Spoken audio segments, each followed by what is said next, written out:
നമസ്കാരം.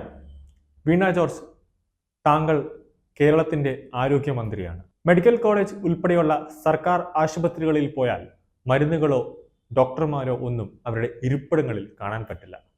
ഇപ്പോൾ മെഡിക്കൽ കോളേജിലെ നിരുത്തരവാദപരമായ ഒരു വാർത്തയാണ് ഇപ്പോൾ പുറത്തേക്ക് വരുന്നത്. അത് കേരളത്തിന്റെ ആരോഗ്യ മേഖലയിൽ ഒന്നാം നമ്പർ എന്ന് നമ്മൾ കൊട്ടി ആഘോഷിക്കുമ്പോൾ കേരളത്തിൽ അക്ഷരാർത്ഥത്തിൽ അതൊരു നാണക്കേടാണ് ഈ വാർത്ത. തിരുവനന്തപുരം മെഡിക്കൽ കോളേജിലെ ലിഫ്റ്റിൽ തിരുമല സ്വദേശി രവീന്ദ്രൻ നായർ കുടുങ്ങിയത് ആരും അറിഞ്ഞില്ല എന്ന് പറയുന്നത് തല കുനിക്കേണ്ട ഒരു അവസ്ഥയാണ്. ഒടുവിൽ 2 ദിവസം കഴിഞ്ഞ് ലിഫ്റ്റ് ഓപ്പറേറ്റർ എത്തി തകരാർ പരിഹരിച്ച് ലിഫ്റ്റ് തുറന്നപ്പോൾ സ്വന്തം വിസർജനത്തിൽ നടുവിൽ ബോധരഹിതനായി കിടക്കുന്ന രവീന്ദ്രൻ നായരെയാണ് നമ്മൾ കണ്ടത്. ലിഫ്റ്റിലകപ്പെട്ട രവീന്ദ്രൻ നായർ നരകയാതന അനുഭവിക്കുമ്പോൾ പുറത്ത് കുടുംബം അദ്ദേഹത്തിന് വേണ്ടി തെരച്ചിലായിരുന്നു.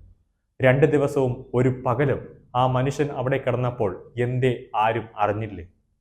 മെഡിക്കൽ സൂപ്രണ്ടോ അവിടുത്തെ ജീവനക്കാരോ ആരും ആ ലിഫ്റ്റ് പിന്നെ പ്രവർത്തിച്ചില്ലേ? അങ്ങനെ ഒരു വ്യക്തി ആ ലിഫ്റ്റിൻ്റെ അകത്ത് കിടക്കുന്നു എന്ന് പോലും അറിഞ്ഞില്ലേ? വീണ ജോർജ്, നിങ്ങളൊരു ആരോഗ്യമന്ത്രി ആണോ?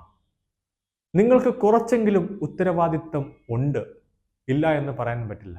അല്ലാതെ നിയമസഭയിൽ ഈ കപ്പലാടി ഉലയുകയില്ല സാർ എന്ന് പോലുള്ള മാസ് ഡയലോഗുകൾ അടിക്കാനല്ല നിങ്ങളെ ജനങ്ങൾ വോട്ടിട്ട് അവിടെ ഇരുത്തിയിരിക്കുന്നത്. റിപ്പീറ്റ്, നിങ്ങളെ ജനങ്ങൾ വോട്ട് ചെയ്ത് വിജയിപ്പിച്ച് മന്ത്രിയായിട്ടും MLA ആയിട്ടും നിയമസഭയിലേക്ക് വിട്ടത്.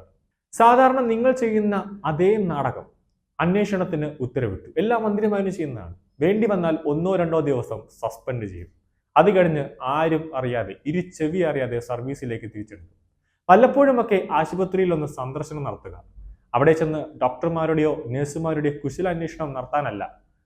അവരുടെ ജോലികൾ, ഡോക്ടർമാർ അവിടെ ഉണ്ടോ, നഴ്സുമാർ, ജീവനക്കാർ അവർ രോഗികളോട് എങ്ങനെ പെരുമാറുന്നു, അതൊക്കെ നോക്കണം. അല്ലാതെ ആരോഗ്യമന്ത്രി എന്ന് പറഞ്ഞ് ഇരുന്നിട്ട് ഒരു കാര്യവുമില്ല വീണ ജോർജ്. ആശുപത്രികളിൽ മരുന്നുകളുടെ ലഭ്യത വളരെ കുറവാണ്. അത് പരിഹരിച്ചിട്ടില്ല ഇതുവരെയായിട്ട്. മാലിന്യ വസ്തുക്കൾ, മാലിന്യ കുംഭാരങ്ങളായി നമ്മുടെ നഗരത്തിൽ ഓരോ ദിവസവും അത് മാലിന്യങ്ങൾ കാരണം പനി ബാധിതരുടെ എണ്ണം ശരവേഗത്തിൽ വർദ്ധിക്കുന്നു. സർക്കാർ ഒരു നടപടിയും എടുക്കുന്നില്ല എന്നത് ഓരോ ദിവസവും പനിക്കണക്കുകൾ പുറത്തു വരുമ്പോൾ നമുക്ക് വ്യക്തമാണ്. മെഡിക്കൽ കോളേജിൽ ലിഫ്റ്റിൽ കുടുങ്ങിയ ആ വ്യക്തിയെക്കുറിച്ച് ആശുപത്രി അധികൃതർക്ക് ഒന്നും അറിവില്ലായിരുന്നു. പോലീസിൽ പരാതി അടക്കം നൽകിയാണ് കുടുംബം രവീന്ദ്രനായി അന്വേഷണം നടത്തിയത്. മെഡിക്കൽ കോളേജ് ആശുപത്രിയിലെ ഓർത്തോ ഭാഗത്തിൽ നടുവേദനയ്ക്ക് ചികിത്സ തേടിയാണ് രവീന്ദ്രൻ നായർ ശനിയാഴ്ച രാവിലെ ആശുപത്രിയിലേക്ക് എത്തുന്നത്. ഡോക്ടറെ കണ്ട് ചികിത്സയുടെ രേഖകൾ എടുക്കാൻ വേണ്ടി വീട്ടിൽ വന്ന ശേഷം അദ്ദേഹം ഏകദേശം 12 മണിയോടുകൂടി തിരികെ വീണ്ടും ആശുപത്രിയിലേക്ക് എത്തുന്നു. ഈ സമയത്താണ് 1-ാം നിലയിലേക്ക് പോകാൻ വേണ്ടി രവീന്ദ്രൻ നായർ ലിഫ്റ്റിൽ കയറുന്നത്. അദ്ദേഹം കയറുന്നതിന് പിന്നാലെ ലിഫ്റ്റ് പ്രവർത്തനരഹിതമാകുകയാണ്. മുകളിലേക്ക് ഉയർന്ന ലിഫ്റ്റ് പൊടുന്നതിനെ നിന്നു. ലിഫ്റ്റിലുണ്ടായിരുന്ന അലാറം സ്വിച്ച് നിരവധി തവണ അമർത്തിയെങ്കിലും സഹായത്തിന് ആരും എത്തിയില്ല എന്ന് രവീന്ദ്രൻ നായർ തന്നെ പറയുന്നുണ്ട്. ലിഫ്റ്റിലുണ്ടായിരുന്ന ഫോണിൽ ബന്ധപ്പെട്ടെങ്കിലും മറുപടി ഉണ്ടായിരുന്നില്ല. പിന്നെ എന്തിനാണ് ഒരു ഫോൺ അവിടെ വെച്ചിരിക്കുന്നത്? ഇതിനിടെ രവീന്ദ്രന്റെ കയ്യിലുണ്ടായിരുന്ന മൊബൈൽ ഫോൺ ലിഫ്റ്റിന്റെ തറയിൽ വീണ് പൊട്ടുകയും ചെയ്തു. ലിഫ്റ്റിന് മുന്നേ തകരാറുണ്ടായിരുന്നതായി ഓപ്പറേറ്റർമാർ വ്യക്തമാക്കുന്നു. അതേസമയം ലിഫ്റ്റിന് മുന്നിൽ മുന്നറിയിപ്പ് ബോർഡ് ഉണ്ടായിരുന്നില്ല എന്നാണ് രവീന്ദ്രൻ പറയുന്നത്.